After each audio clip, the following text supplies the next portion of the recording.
Hey guys, in this video I will show you how you can fix there was an error in Microsoft Store when you try to install something on it. On the bottom here it will be not installed, but it will be X mark and says there was an error. I will show you how you can fix that.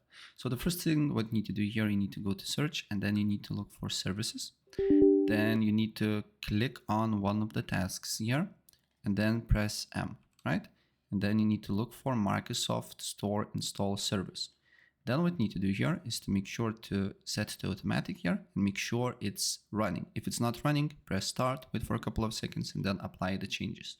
Then what you need to do here, you need to go on settings.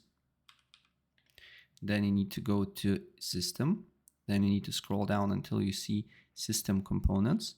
Then you need to look for and search for Microsoft Store. Press on the three dots, advanced options. Then you need to scroll down until you see reset, press repair, and then press reset. Wait for a couple of seconds. And after that, you just need to write on search run, then press open it, and then write ps reset.exe.